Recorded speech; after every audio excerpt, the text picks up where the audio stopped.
Bienvenidos y bienvenidas a Enclave Política. Jair Bolsonaro ha sido señalado como responsable de crímenes contra la humanidad a propósito de una investigación de una comisión del Senado brasileño.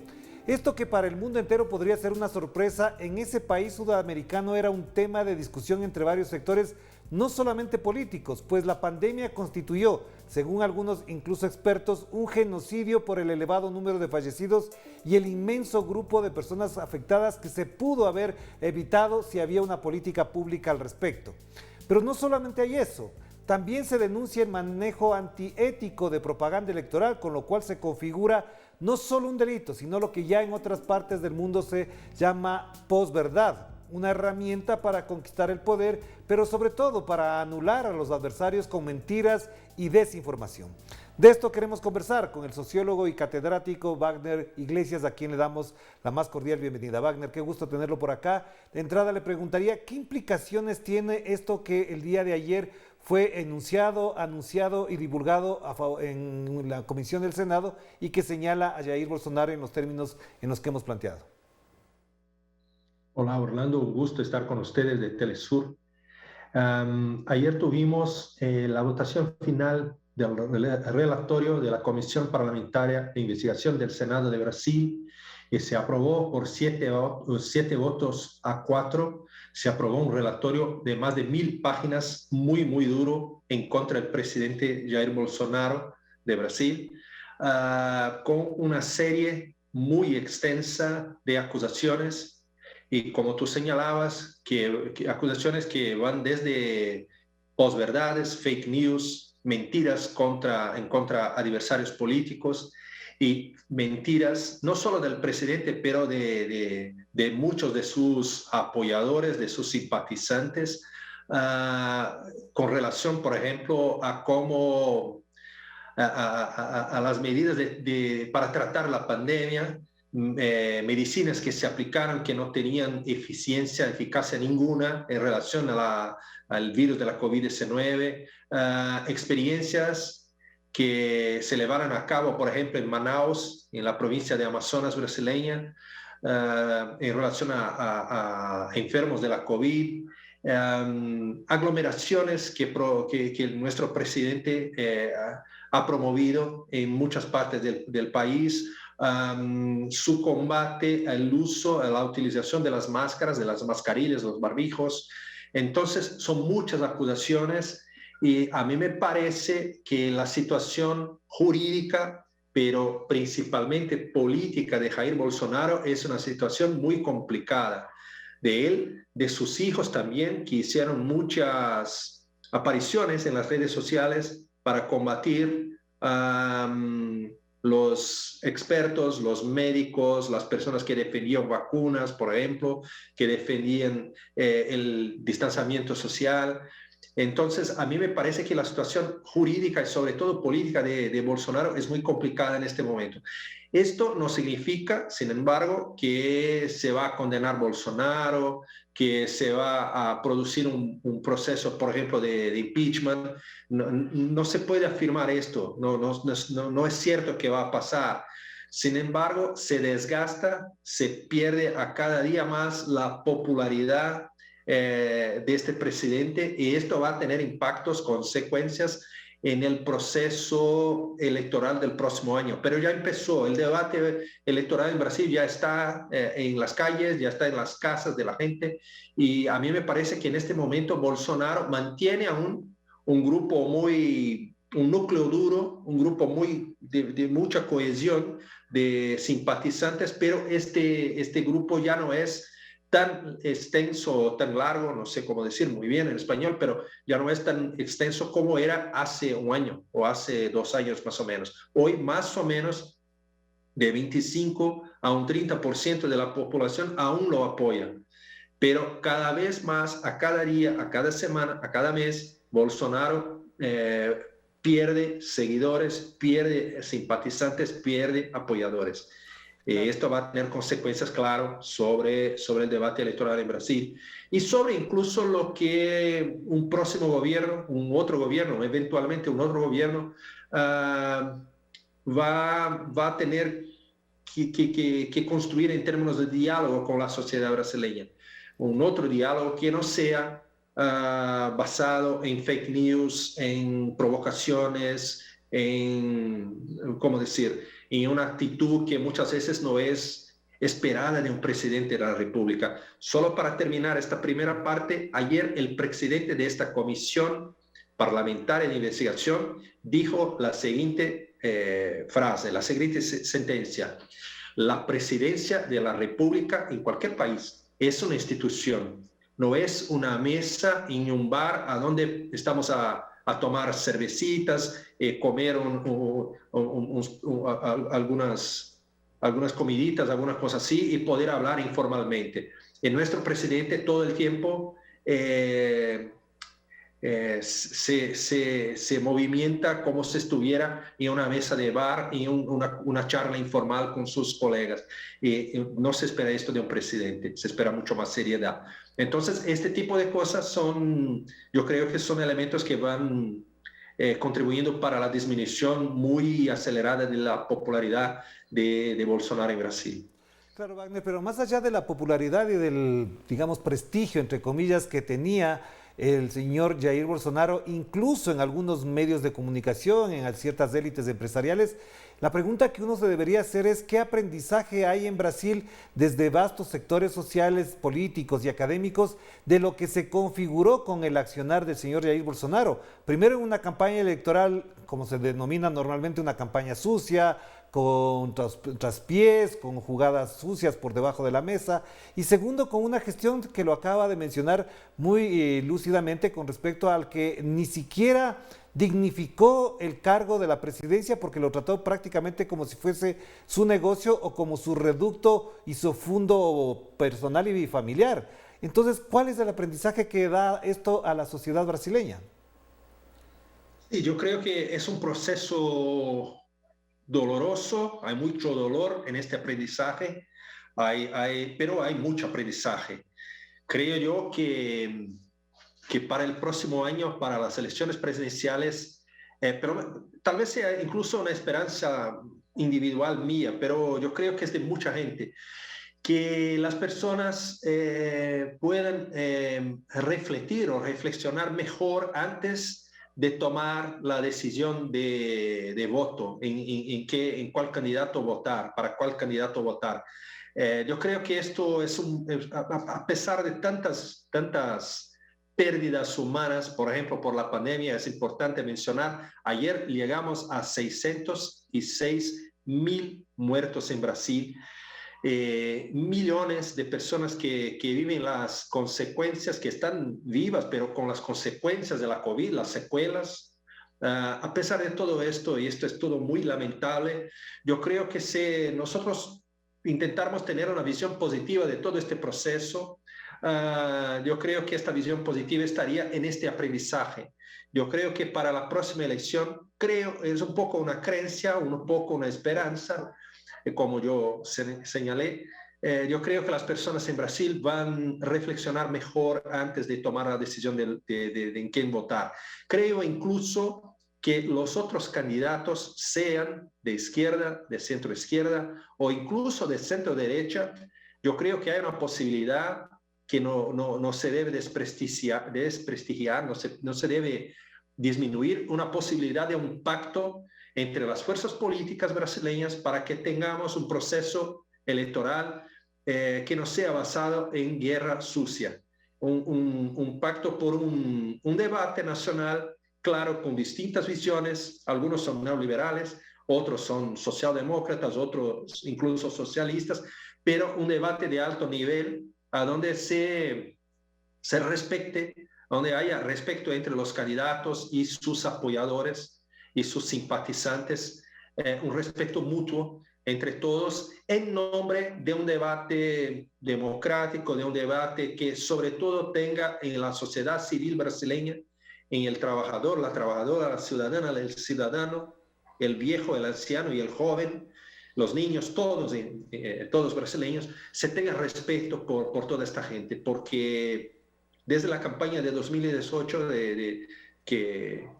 a donde triunfó Bolsonaro, hasta el día de hoy, lo que más se espera es que Brasil pueda recuperar un debate, una discusión pública de mejor nivel, porque estamos muy, muy, muy por abajo de lo que de peor se podría imaginar hoy en Brasil en relación a la discusión política. Realmente Wagner, es un pero debate de ahí le planteo bajísimo una nivel. pregunta para cerrar este primer bloque, porque es muy importante lo que acaba de mencionar. Buena parte del análisis académico y sociológico en general ha sido que unos actores políticos, unos incluso ya mandatarios, el caso por ejemplo de Jair Bolsonaro, el caso por ejemplo de Guillermo Lasso en Ecuador, y no quiero mencionar otros más, han asentado mucha parte o buena parte de su discurso y su relato político en la no política, en la antipolítica. Y parecería que eso es lo que en realidad han logrado, es decir, que la gente empiece a odiar la política cuando la solución de los problemas de los países, de los estados,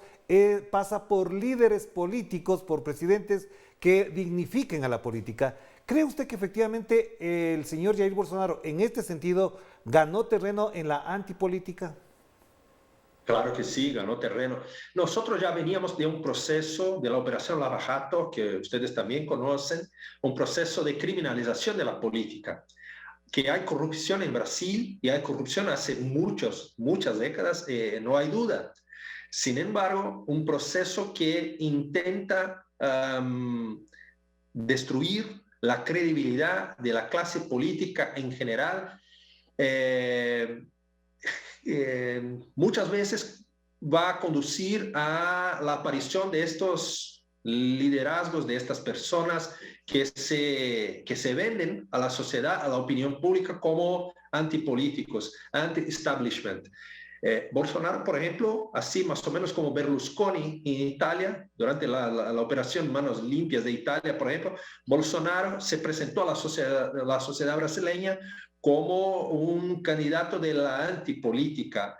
Sin embargo, era un diputado de poca expresión, había 28 años, pero muchos millones de brasileños no tenían esta información, no lo conocían y sí encantaron con este discurso de que yo soy de afuera, yo soy como ustedes, yo soy un ciudadano común y estos son los políticos, tenemos que aislarlos totalmente del poder y nosotros, personas comunes, como en una mesa de un bar, vamos a gobernar el país. Pero claro, esto es una construcción de un discurso que no tiene una base real. Bolsonaro es un hombre del establishment. Incluso en todos esos años acumula muchas denuncias de corrupción. Una corrupción a menudo, una corrupción pequeña con sueldos, con salarios de sus asesores de gabinete, cosas así. Sí, no una gran corrupción, pero acumula. Y también sus hijos, que son parlamentarios también, senador, diputado y todo. Creo yo, sin embargo, que este durísimo proceso que estamos a vivir en Brasil tiene este lado, tiene esta cara positiva también de que es un aprendizaje y de que la gente a cada día recupera la idea de que la solución de nuestros problemas no es una solución individual, no pasa por yo estoy bien y tú estás mal, entonces para mí está todo bien. No, si tú estás mal y yo estoy bien, yo voy a estar mal también, ¿sí? Si yo estoy bien y la sociedad está pasando hambre, por ejemplo, está en desempleo, en la informalidad, esto va a ser un problema para mí también. Las personas empiezan a tener un poco más de conciencia de que las salidas de los problemas son salidas colectivas y que las salidas de los problemas por colectivas son salidas políticas y Claro. que para eso Wagner, necesitamos de líderes políticos. hagamos una primera pausa o la pausa que corresponde en estos momentos para efectivamente ahondar en esto que acaba de mencionar que me parece muy importante porque efectivamente ha habido toda una pedagogía antipolítica que me gustaría seguir conversando. Hagamos la pausa y enseguida volvemos con Wagner Iglesias, catedrático brasileño, a propósito de lo que está pasando en ese país, incluso a pesar de la acusación contra el presidente Jair Bolsonaro. Parecería que, como dice él, no pasaría nada en el campo político en su contra. Vamos a la pausa.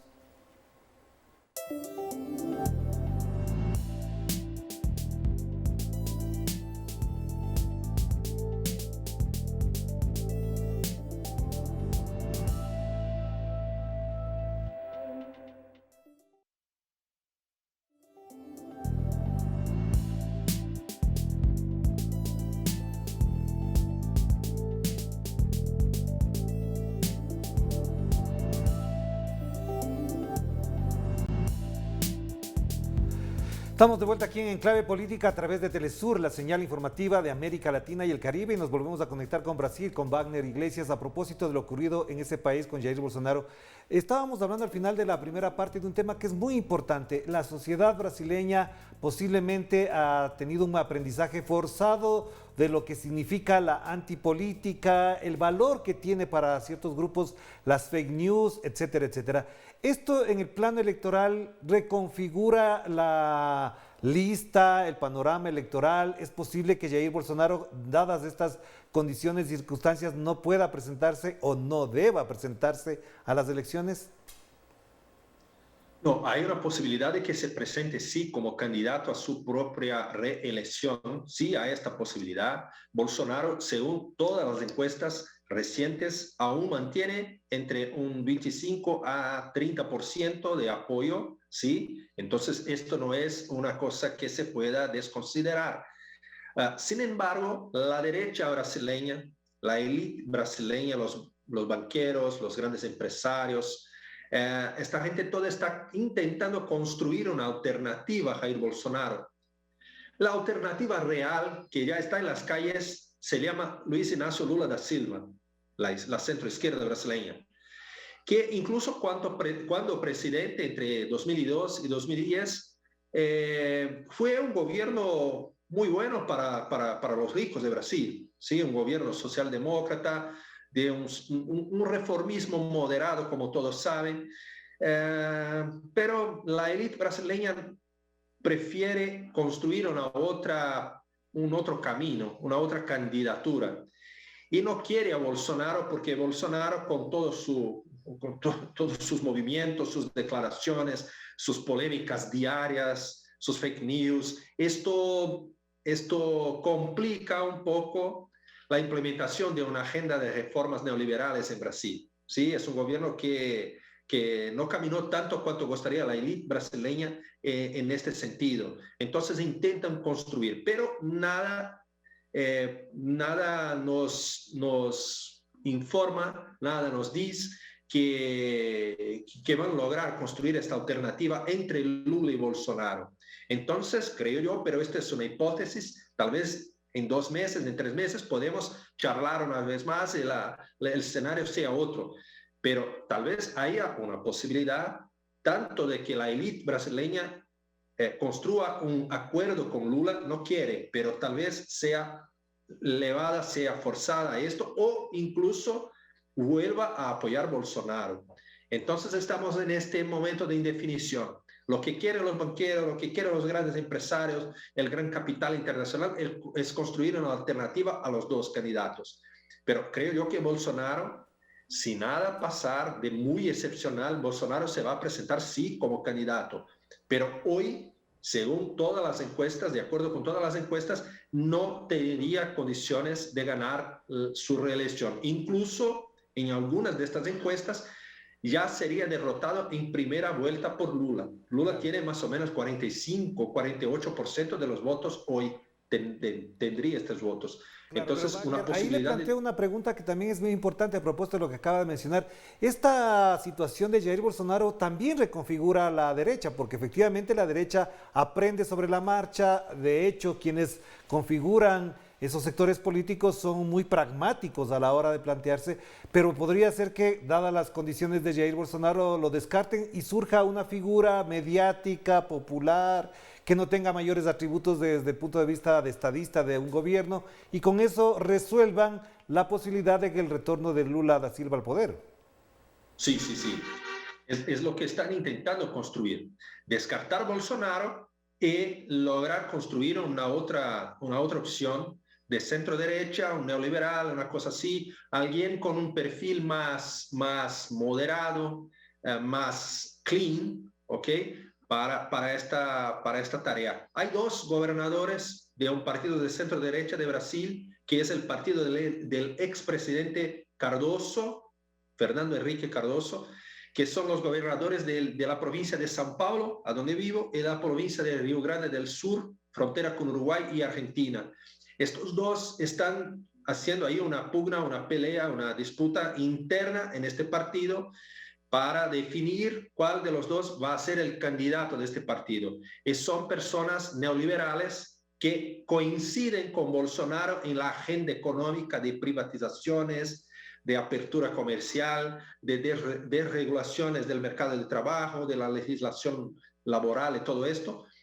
Sin embargo, tiene un perfil demócrata, un perfil de diálogo, un perfil de escuchar a la sociedad civil, no trabajan con fake news, con posverdades. Entonces, tal vez ahí, en este partido, que es el partido de la socialdemocracia brasileña, pero que de socialdemócrata tiene muy poco, es un partido neoliberal, social liberal, tal vez ahí se construya esta alternativa y se descarte definitivamente a Bolsonaro. Sin embargo, hoy Lula, si las elecciones ocurriesen, hoy Lula tendría 90% de posibilidad de ser el próximo presidente. Y Lula, por su parte, intenta establecer acuerdos con esta élite, con la élite económica, con los empresarios, los banqueros, y también con la élite política de Brasil que vive en el Congreso Nacional, que habita el Congreso Nacional hace décadas y que es una élite muy clientelista, que hace muchos acuerdos con cualquier gobierno. Incluso gobernó con Lula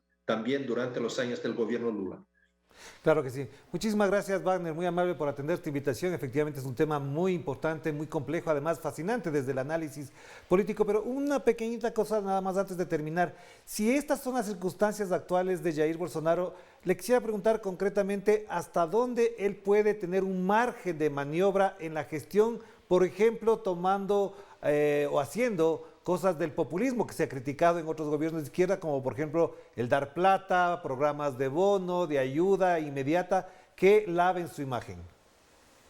Está intentando incluso hacer un programa, ahora va a llamar Auxilio Brasil, de más o menos 400 reales por mes, que serían más o menos $90 por mes, a millones de brasileños pobres, sobre todo de la región nordeste de Brasil, a donde Lula tiene mucha fuerza política y es una región pobre. Está intentando, pero hay una contradicción porque los economistas del gobierno, que son muy neoliberales, no lo permiten que Bolsonaro haga grandes cambios en el presupuesto público, en el manejo de las finanzas públicas, porque gran parte del presupuesto público está comprometido con el pago de la deuda interna de Brasil a los banqueros, a los rentistas. Entonces, dentro de este condominio neoliberal que tiene de los banqueros, los rentistas, los grandes empresarios, los neoliberales demócratas y Jair Bolsonaro, hay contradicciones profundas. Entonces, estamos también en un momento de indefinición en Brasil porque Bolsonaro quiere hacer un gran programa social de ayuda de plata directamente a los electores de bajos ingresos, a gente muy pobre, para poder garantizar su reelección. Al mismo tiempo, los economistas del propio gobierno, la gran prensa, los analistas de mercado están en una posición contraria a esta. Incluso muchos asesores directos del actual ministro de Economía se dimitieron en la semana pasada porque no están de acuerdo con esta indisciplina fiscal que propone Bolsonaro en este año electoral. Claro que sí, muchísimas gracias, Wagner, muy amable, muy importante lo que acaba de decir y de reflexionar con nosotros para entender lo que ocurre en estos momentos en Brasil. Le mando un abrazo, cuídese mucho, que esté muy bien. Orlando, muchas gracias por la oportunidad de hablar con usted y con todos los amigos de Telesur. Estoy a disposición. Gracias. Muchas gracias a Wagner Iglesias. Hemos concluido este análisis casi urgente a propósito de lo ocurrido en Brasil. Estaremos pendientes de lo que implique lo que acaba de mencionar Wagner a propósito de esas perspectivas políticas en el campo del gobierno como en el de la oposición. Nos despedimos. Cuídense mucho. Que la pasen bien.